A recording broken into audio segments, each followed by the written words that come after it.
Youth workers have been trained and educated in Australia for many decades now.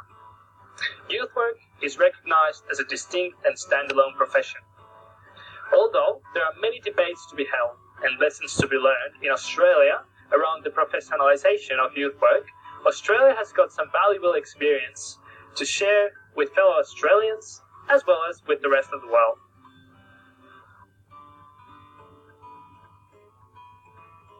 Started a course at Victoria University in 1995, training of youth workers. Up until that, the youth work training in Victoria had been at RMIT.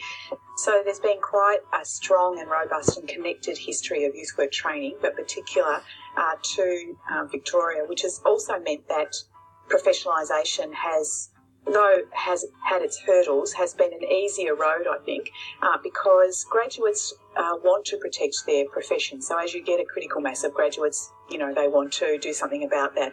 So that's been an important part of actually being able to professionalise the sector and for it to have a currency and understanding of what youth work really is. One of the things my master's thesis found was that one of the ways that young people are defined is through their marginalisation from mainstream society, that because of their age, there are a whole lot of things that they can't do that adults can do, and that certain groups of young people are further marginalised by the socio-economic, class, gender, race, etc. situations that they find themselves in. I interviewed lecturers, curriculum developers and students across those 4 courses around Australia.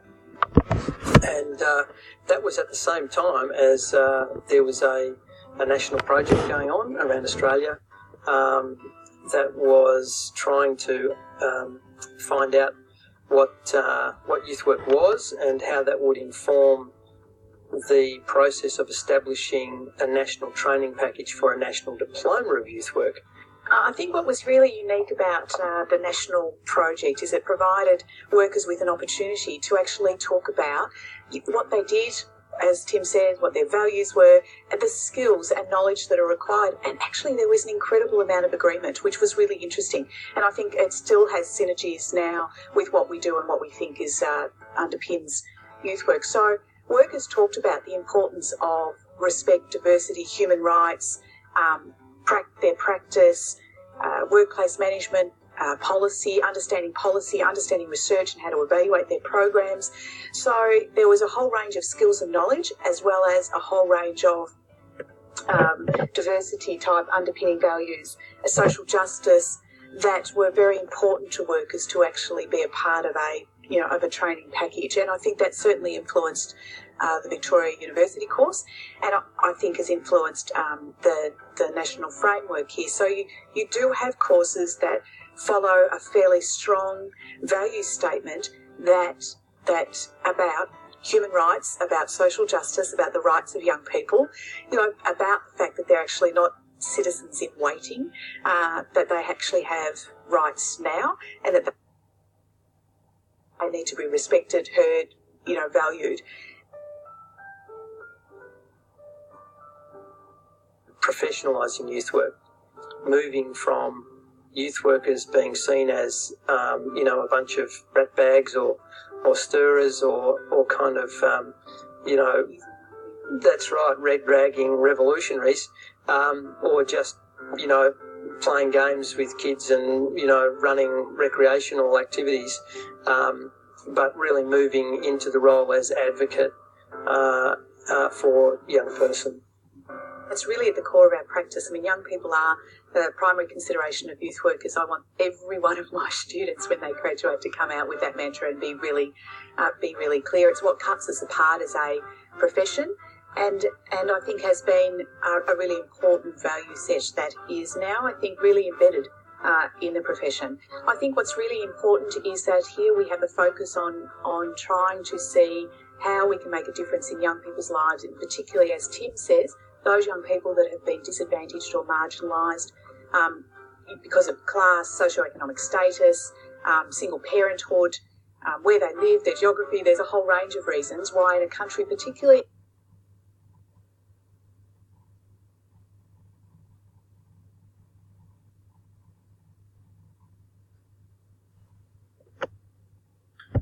because of their choice of sexual partner. So there's a whole range of reasons why youth workers need to be in that space, making a difference, closing that gap, ensuring that young people aren't going to be pushed aside.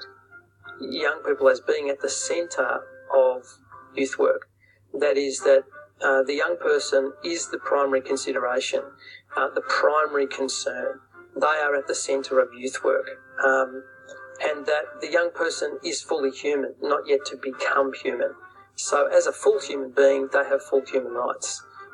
So the humanity of young people is at the core of youth work, and that youth workers are striving to assist and work with and advocate on behalf of young people to help them claim their humanity. And that's what we mean by the young person being the primary consideration.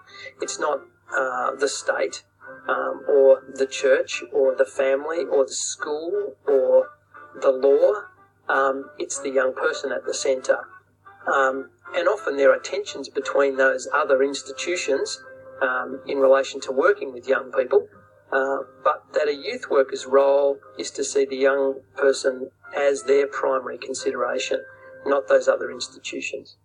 I think youth workers should get good at, because they're not always good at, working with developing the structures and doing the work with young people that enable young people to be more powerful in those youth organisations. That's one of the things they should be doing. And then they should be involved in youth organisations, and they should be involved in different points with the general population. But most of the people who graduate out of the youth work courses now, the ACU, VU and RMIT, are going into welfare organisations. They're doing youth housing, they're doing youth justice, they're doing youth accommodation, and houses for homeless young people and so on, which is fine.